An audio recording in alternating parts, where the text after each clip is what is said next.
अस्सलामुअलैकुम नाज़रीन। आज कल ये गलत फहमी आम है कि बहुत से लोग घर के सरबराह के ज़ाती हिस्से की कुर्बानी घर के दीगर अफराद की जानिब से काफ़ी समझते हैं कि जब घर के बड़े ने अपनी कुर्बानी कर ली और इसी में घर के अफराद की नीयत भी कर ली या बास के बकौल नीयत ना भी की तो घर के तमाम अफराद की तरफ से ये कुर्बानी काफ़ी है। ऐसी सूरत में घर के दीगर साहिब निसाब अफराद के ज़िम्मे कुर्बानी करना वाजिब नहीं रहता और इसके लिए मुसन्निद अहमद की इस हदीस से इस्तेदलाल करते हैं कि हुज़ूर अक़दस सल्लल्लाहु अलैहि वसल्लम जब कुर्बानी का इरादा फरमाते तो बड़े मोटे ताज़े सींगों वाले सियाह और सफ़ेद रंगत वाले दो खस्सी मेंढे खरीदते, उनमें से एक अपने इन उम्मतियों की तरफ से कुर्बानी करते जिन्होंने अल्लाह की तौहीद और आपकी तबलीग की गवाही दी, और दूसरा अपनी और अपने अहलो अयाल की तरफ से कुर्बानी करते। इन हजरात का कहना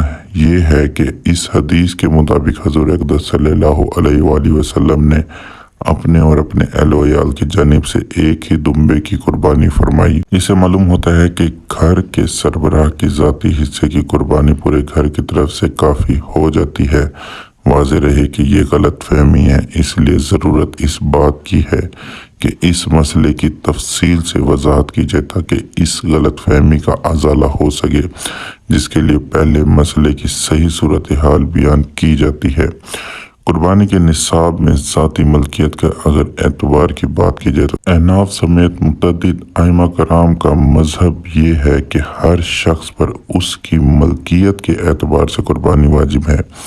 मियाँ बीवी, वालिदैन, औलाद, बहनों और भाइयों में से हर एक की अपनी अपनी मलकियत का अलग अलग हिसाब लगाया जाएगा। यही वजह है कि अगर शोहर और बीवी दोनों ही साहिब निसाब हों तो दोनों के ज़िम्मे अलग अलग हिस्से की कुर्बानी वाजिब होगी। इसी तरह अगर वालिद भी साहिब निसाब हो और बेटा भी तो दोनों के ज़िम्मे अलग अलग हिस्से की कुर्बानी वाजिब होगी। यही हुक्म बहनों, भाइयों और दीगर अफराद का भी है। इसी तरह कुर्बानी वाजिब होने के लिए एक के माल को दूसरे के माल के साथ जमा नहीं किया जाएगा, बल्कि इनमें से जिसकी भी मलकियत में निसाब के बकदर माल आ जाए तो इसी के ज़िम्मे कुर्बानी वाजिब है, और जिसकी मलकियत में निसाब के बराबर माल ना हो तो उसके ज़िम्मे कुर्बानी वाजिब नहीं। ये मुतअद्दिद रिवायात और शरई दलाइल व असूलों से अखज़ शुदा एक आम ज़ाब्ता है जिसमें कोई इस्तिस्ना नहीं। जो शख्स साहिब निसाब हो उसके ज़िम्मे उसकी कुर्बानी वाजिब है, इसके ज़िम्मे किसी और की कुर्बानी वाजिब नहीं। हाँ, अगर ये शख्स दूसरे की इजाज़त से उसकी तरफ से कुर्बानी कर ले तो भी जायज़ है।